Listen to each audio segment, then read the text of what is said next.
bom dia! Pode chegar, seja muito bem-vindo. Nós estamos ao vivo, agora 8 horas e 31 minutos pelo horário de Brasília. A sexta-feira chegou e nada melhor que começar o dia bem informado, não é? A partir de agora, você fica por dentro das notícias do Brasil e do mundo deste 5 de agosto. Vamos então aos destaques do dia? Diesel fica mais barato a partir de hoje nas refinarias. Estados Unidos declaram emergência de saúde pública para a varíola do macaco. China dispara mísseis sobre Taiwan pela primeira vez e aumenta a tensão na região. E ainda, morre aos 84 anos o humorista e escritor Jô Soares. Tudo isso a partir de agora. Começa a valer hoje a nova redução no diesel, anunciada pela Petrobras para as distribuidoras. Desta vez, a queda foi de 20 centavos por litro.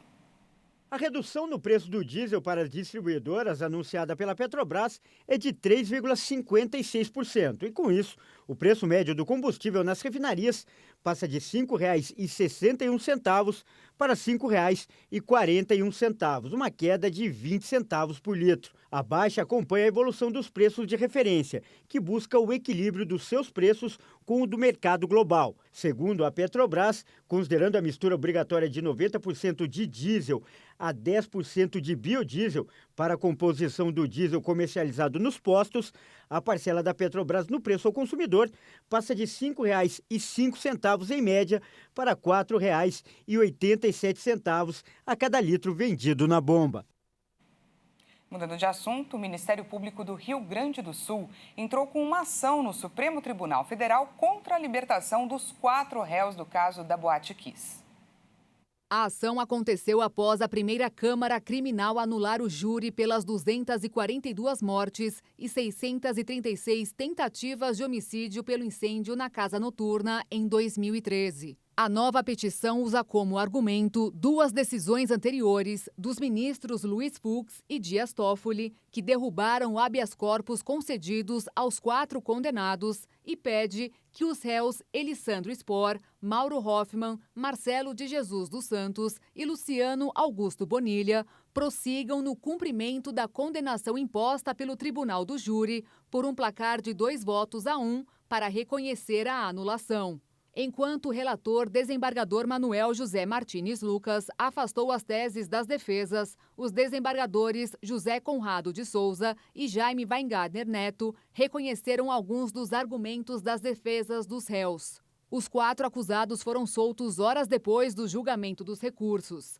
As decisões cabem recurso e uma audiência para um novo julgamento deve acontecer nos próximos meses, mas ainda sem data definida.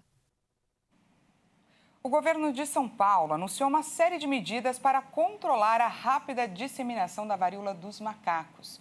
O estado vai passar a contar com uma rede de hospitais e laboratórios exclusivamente para atender os pacientes mais graves. E a compra de vacinas contra o vírus já foi anunciada pelo governo na última sexta-feira. Mas, por enquanto, a prevenção ainda é a maior arma contra a infecção. Vamos conferir na reportagem da Maria Clara Leite. Prevenção. Contra a varíola dos macacos, essa hoje é a melhor tática. Diferente da Covid-19, o risco de infecção por vias respiratórias é considerado baixo. Ainda assim, o uso de máscara é recomendável. Higienizar as mãos com frequência com água e sabão ou álcool gel também é uma ação que precisa ser mantida, especialmente antes de comer ou tocar o rosto. Mas no caso da varíola dos macacos, outros cuidados são ainda mais importantes, como pontua a imunologista Lúcia Awad. A varíola dos macacos é transmitida quando alguém tem contato próximo com as lesões de pele, secreções ou objetos usados por uma pessoa que está infectada. Por isso, o toque e o compartilhamento de objetos devem ser evitados. Além disso, em aglomerações como shows, eventos e até no transporte público, é recomendável cobrir pernas e braços. E mulheres grávidas precisam ter ainda mais atenção. O vírus ainda pode ser passado de mãe para filho durante a gestação através da placenta. E a doença também pode ser passada através da relação sexual pela proximidade de contato de pele a pele entre as pessoas envolvidas. O tempo de incubação do vírus varia entre 5 e 21 dias. E além de se prevenir, é importante ficar atento aos sintomas para buscar atendimento médico o quanto antes. Primeiro, acontece o período de invasão, que dura até 5 dias. Nesse momento, o paciente pode apresentar febre, dores de cabeça, cansaço intenso, inchaço nos linfonodos, dores nas costas e dores musculares. Entre o primeiro e o terceiro dia de febre, surgem feridas na pele. Essas feridas, elas costumam se concentrar mais na região do rosto, nas extremidades do corpo, como as palmas das mãos, nas solas dos pés, na mucosa, na genitália e nos olhos. Essas são as fases da ferida. A imunologista explica que a maior transmissibilidade da doença ocorre depois da erupção da lesão, representada na penúltima imagem, período em que o infectado tem de tomar mais cuidado com as pessoas ao redor. O número de casos confirmados de varíola dos macacos no Brasil passa hoje de 1.700. Da semana passada para cá, a alta foi de mais de 60%. O país ocupa hoje o 6º lugar no ranking de diagnósticos da doença, atrás apenas dos Estados Unidos, Espanha, Alemanha, Reino Unido e França. Segundo o boletim do Ministério da Saúde, o estado de São Paulo concentra a maior parte das infecções. São mais de 1.000 casos só na capital paulista.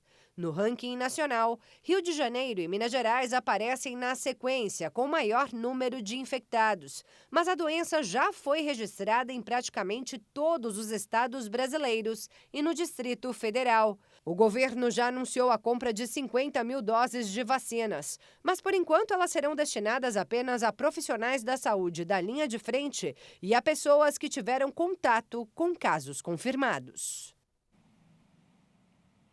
E nos Estados Unidos, a varíola do macaco passou a ser uma emergência de saúde pública.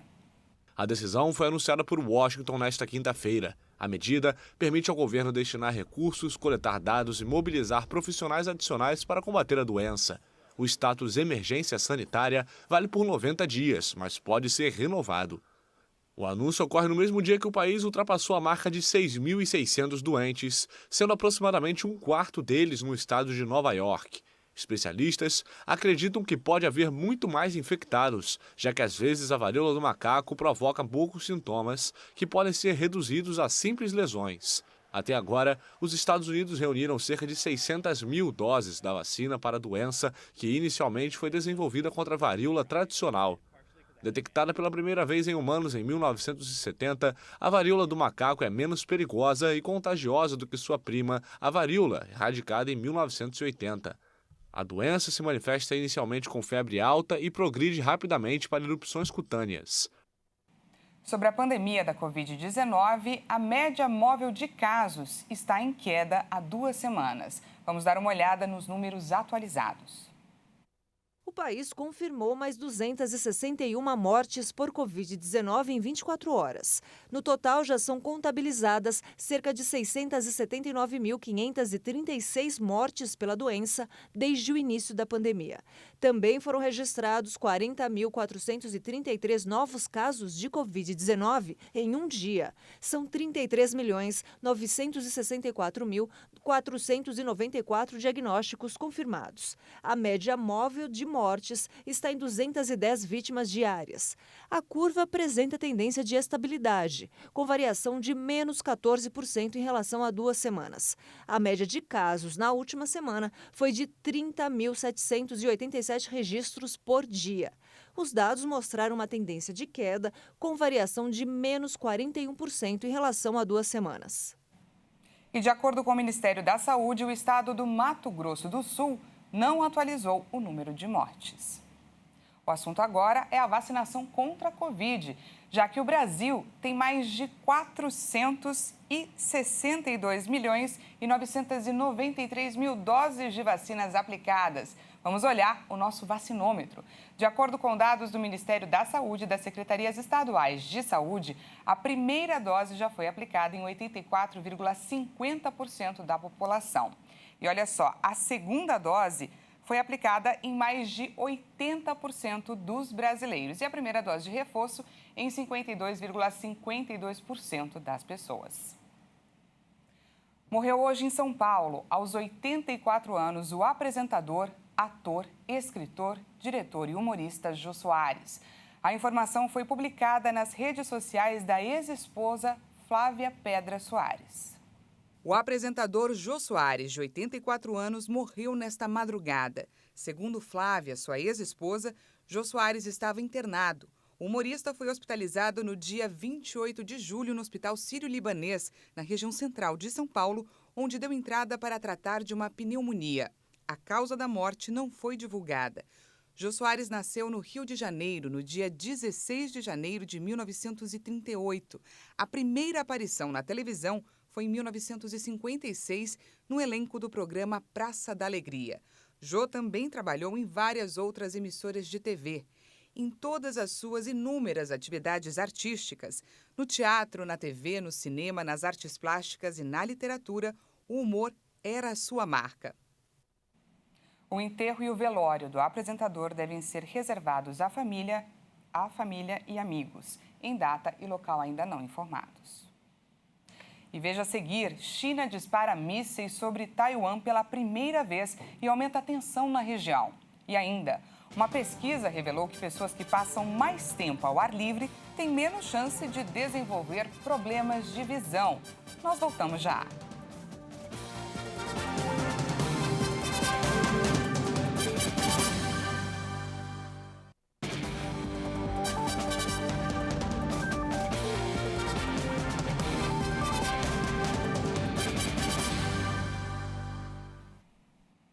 Seja bem-vindo mais uma vez, estamos de volta ao vivo, agora são 8 horas e 45 minutos pelo horário de Brasília. E agora voltamos com destaque internacional. A China disparou mísseis contra Taiwan durante o exercício militar desta sexta-feira. O ataque ocorre poucos dias após a visita da presidente da Câmara dos Deputados americana, Nancy Pelosi, à ilha. Taiwan teve que acionar o sistema de defesa aéreo depois que Pequim disparou 11 mísseis. Por segurança, pelo menos 50 voos internacionais que chegariam ou sairiam do aeroporto de Taiwan foram cancelados. O governo taiwanês afirmou que a China está violando regras das Nações Unidas ao invadir o espaço aéreo e marítimo da ilha e chamou os exercícios de ações irresponsáveis. O governo chinês disse que os militares estão dentro da lei e que essas são medidas necessárias para proteger a soberania chinesa e a integridade territorial do país. De acordo com a imprensa chinesa, os exercícios militares devem continuar pelo menos até o próximo domingo. E nesta quinta-feira, o porta-voz do Departamento de Defesa americano, John Kirby, disse que Pequim exagerou com o lançamento de mísseis balísticos em torno da ilha e diz que Washington vai adiar um teste para evitar uma nova escalada de tensões. A China teve uma reação exagerada à visita da presidente da Câmara dos Representantes, Nancy Pelosi, a Taiwan, com o lançamento de 11 mísseis balísticos em torno da ilha. Foi o que afirmou nesta quinta-feira o porta-voz do Departamento de Defesa americano, John Kirby. Condenamos essas ações, que são irresponsáveis e em desacordo com nosso objetivo de longa data de manter a paz e a estabilidade em todo o Estreito de Taiwan e na região. A China optou por exagerar e usar a visita da presidente da Câmara como pretexto para aumentar a atividade militar provocativa dentro e ao redor do Estreito de Taiwan. Washington decidiu adiar um teste de míssil balístico intercontinental planejado para os próximos dias, segundo Kirby, para evitar uma nova escalada de tensões.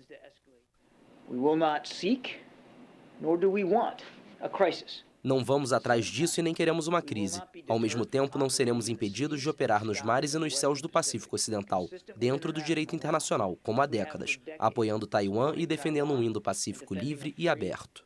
Para isso, o secretário Austin ordenou hoje que o porta-aviões USS Ronald Reagan e os navios do grupo de ataque vão permanecer em torno da área geral para monitorar a situação.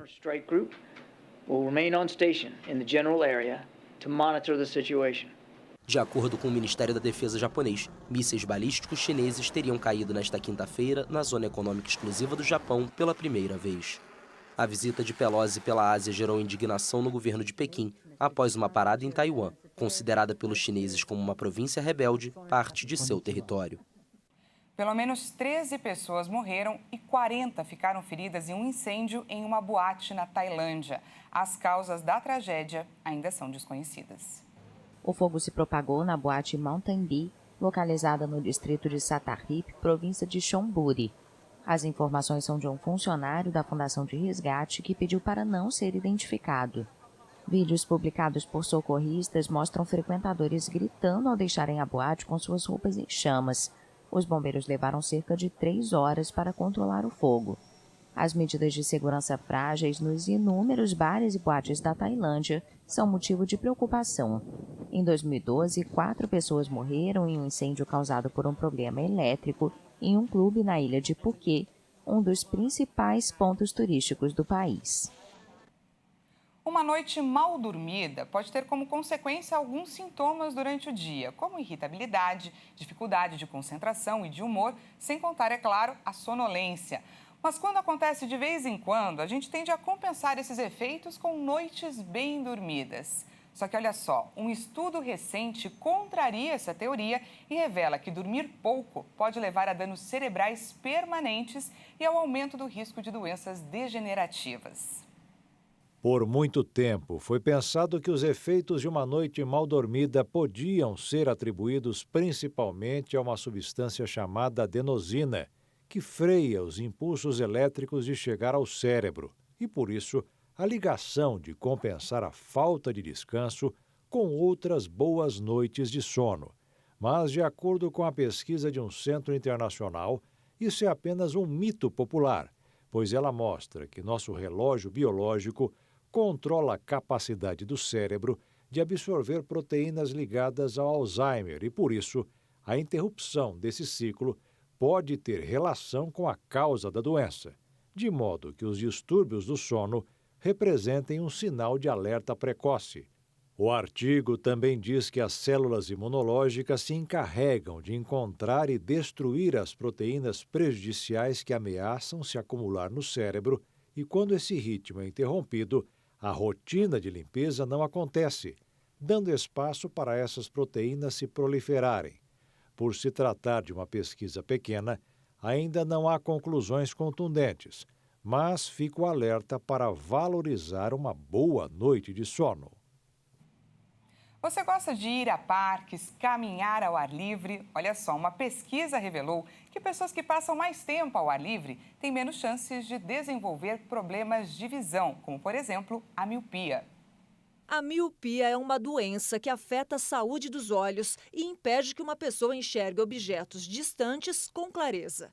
Uma pesquisa da Optometry Australia mostrou que grande parte dos casos de miopia em 2020 e 2021 surgiram durante o período de isolamento social, quando as pessoas ficaram mais tempo em casa e passaram a usar dispositivos eletrônicos como computadores e celulares por longos períodos. O estudo revelou que uma pessoa que desenvolve atividade ao ar livre com frequência tem menos chances de desenvolver a doença. De acordo com especialistas, o efeito positivo do tempo ao ar livre pode estar ligado com propriedades específicas da intensidade da luz solar. Os cientistas acreditam que a exposição à luz do dia estimule os receptores no olho a produzir dopamina, que protege contra o desenvolvimento da miopia. O globo ocular humano continua a se desenvolver até pelo menos 25 anos de idade. Por isso, é importante ficar ainda mais atento com as crianças, já que o tratamento para controlar a doença deve ser iniciado precocemente.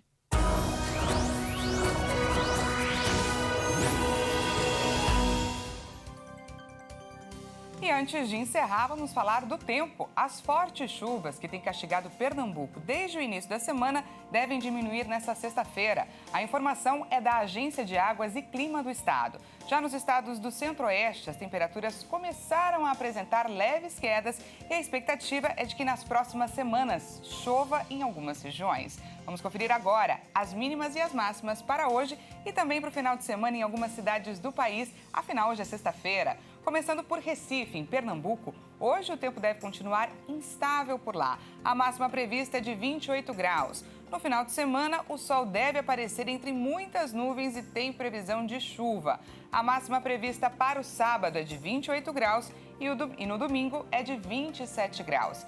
Em Brasília, os termômetros devem registrar hoje máxima de 28 graus. No final de semana, o tempo deve continuar firme, com máxima de 29 graus no sábado e 30 graus no domingo. Para finalizar, aqui em São Paulo, a máxima prevista para hoje é de 26 graus. No sábado, a temperatura diminui um pouco e a máxima não vai passar dos 21 graus. E no domingo, a máxima pode chegar a 24 graus. Essa edição fica por aqui mais uma vez. Muito obrigada pela sua companhia. Às 10 horas, Patrícia Velenic chega com mais informações e à 1 da tarde, eu e ela, é claro, esperamos por você. Até mais.